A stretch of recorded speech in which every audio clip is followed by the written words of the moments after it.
Hello, everybody.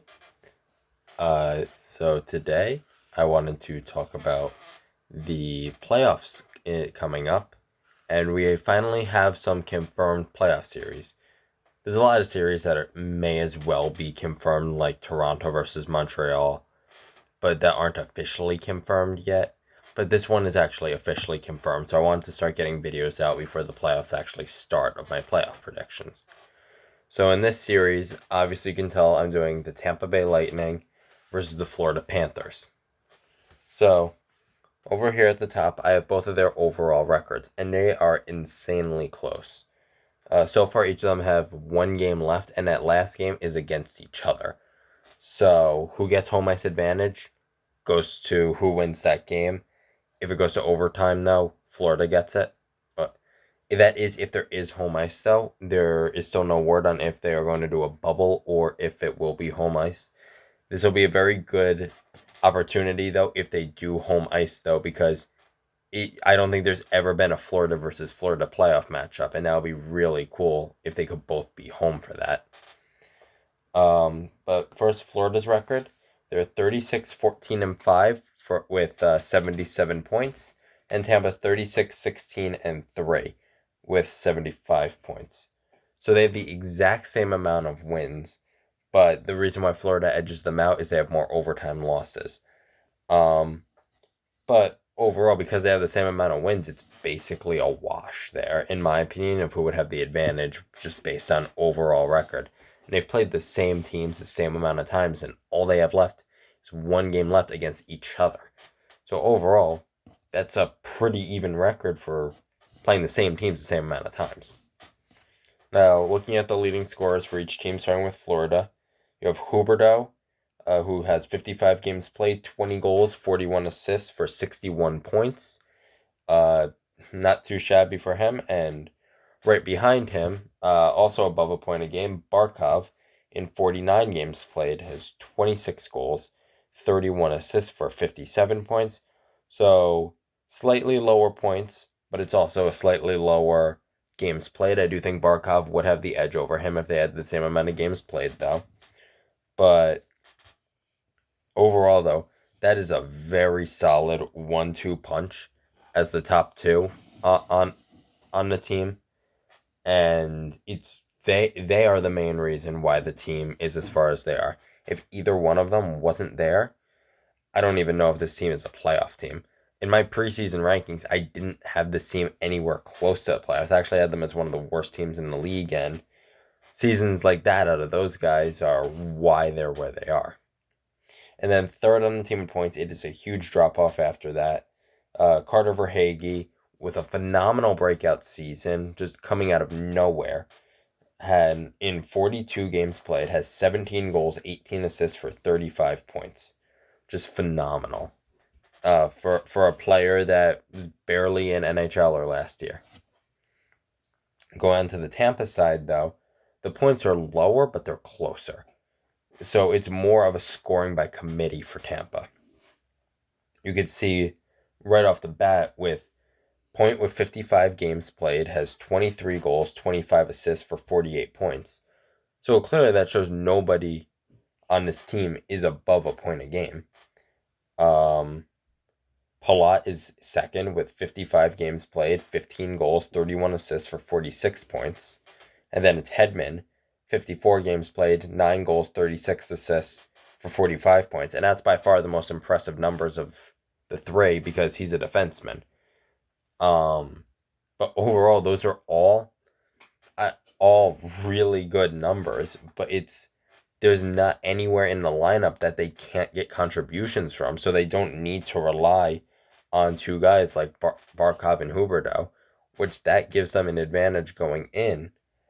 But the question then is, do they have that higher end talent? And I think they do. I think Braden Point, if Stamkos comes back healthy, and Kucherov is expected to be back, they're as good, if not better, than Florida at the top two there. But overall, though, their teams are very close in scale.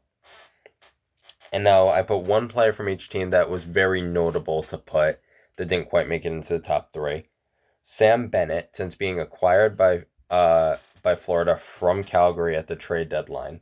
In 10 games played, has 6 goals, 9 assists for 15 points. That puts him way at definitely the best points per game pace of anyone on their team in those 10 games. And if he can keep it up going into the playoffs, it's a huge threat going in. And if he keeps up a 1.5 a game, unless if Kucherov comes in and it's like he was never hurt, I don't think they have someone that can match that. But I also don't think that Bennett is reliable for a 1.5 throughout the entire playoffs. And notable from Tampa, who didn't make it, Stamkos, he had a lot less games played than most of the players, but he was definitely the closest to a point a game on the team. In 38 games played, 17 goals, 17 assists for 34 points. Those numbers aren't bad at all. Not too shabby. Now, looking at the goalies. Now, overall, what I wanted to put for the goaltending is just what goalies could I see starting for them in the playoffs. But for this one video, I had to put every goalie on the list for Florida. And at that point, why not just put both goalies for Tampa? Because I could see any one, a Bobrovsky, Dreiger, or Knight, being the starting goalie for game one of the playoffs. And starting with Bobrovsky, because he has the most games played, though, I think he's the worst choice to be your starter. And the only reason I think he could be is because clearly with the most starts, they have the most faith in him, I think. In 31 games played, he has a 291 goals against and a 906 save percentage, which those numbers aren't awful. They're average at best. But on a team as good as Florida, you definitely want those up, especially when you look at the two goalies with him. Chris Dreiger, in 22 games played, has a 217 goals against and a 923 save percentage. Those are some elite numbers from a goalie that it just looked like last year was a bit of a surprise, but he'd probably fall back down to earth. But no, he's still going at elite level. Am I willing to say he's an elite goalie yet? No. But those numbers have been pretty consistent, and he's been really good this year, and he'd be my pick to start personally. And then Spencer Knight, he only has 4 games played, but he has a 232 and a 919 in those 4 games. And they've been playing him a lot lately. I can absolutely see, hey, let's play the young hot hand who's been playing the past couple games for us, and them deciding to start Spencer Knight instead. Overall, though, I do think it's Dreiger's net, and then I would put Knight as the backup, personally, and Bobrovsky as the third string. An $11 million third string is not a good problem to have, though, and they'll need to figure something out within the coming years with that. Maybe they can make a trade with Seattle so that they will take him, or trade him to Seattle and leave someone unexposed that they want. I don't know, though. And then moving on to Tampa, you have the probable Vezina winning goalie, who he will probably play every single game.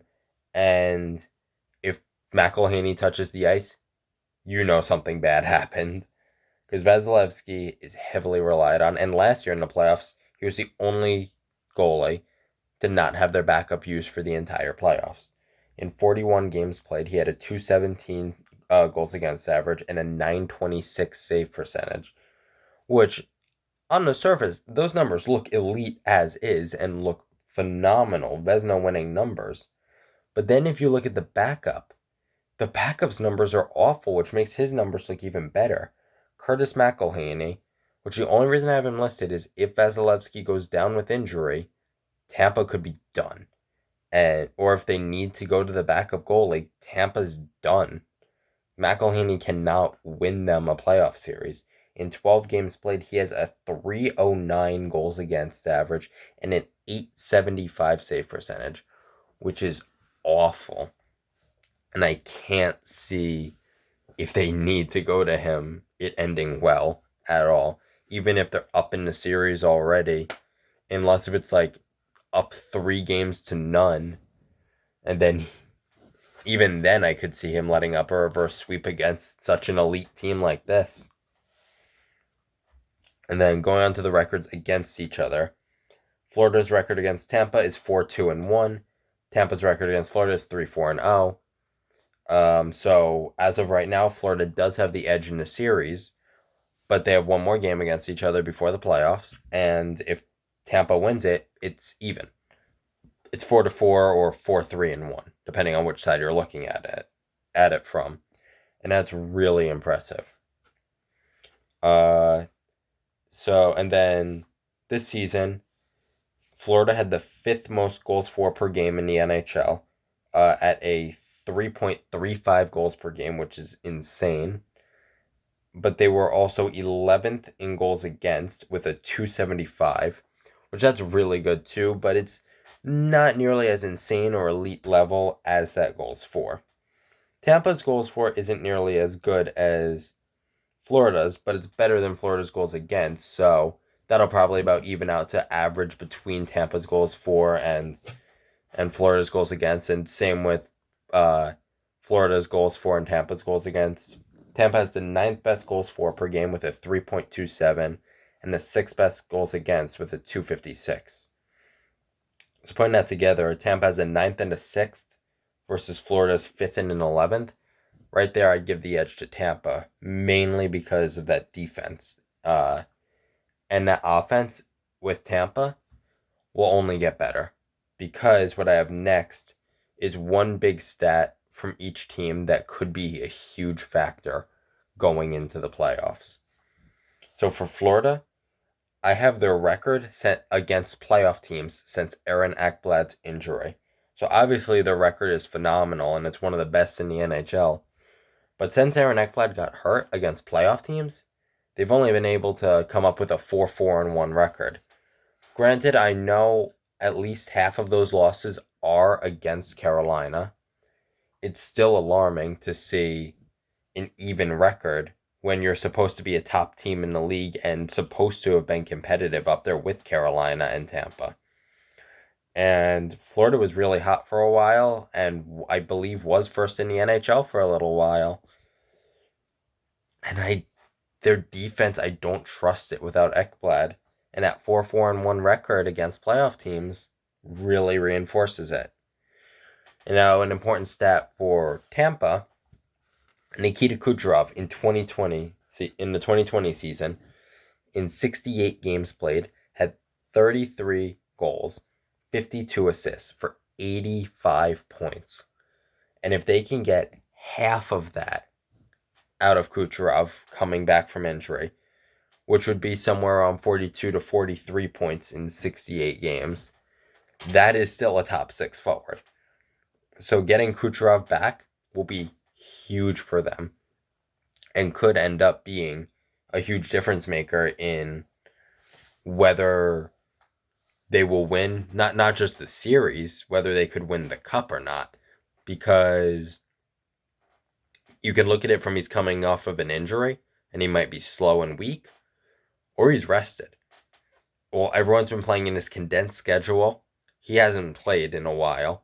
And as long as he's active and his stamina is there and his strength is there, he could be their secret weapon and just go off in the playoffs because he's rested. And everyone else is gassed from the whole rest of the season. And if Tampa goes on a run and wins the cup again this season, Kucherov will have to have a phenomenal playoffs, because Tampa and Florida have by far the hardest path to the cup. Because if they whoever wins then has to move on to the winner of Carolina or Nashville, which Carolina's probably going to win the President's Trophy unless if Vegas catches up with them. So no matter what team comes out of that, they'll either be red hot or they're just an amazing team. And then they're in the semifinals. So for either team to win the cup, they'll need to go on some sort of amazing run and need some player that either hasn't been there or hasn't been as prominent to take that next step forward.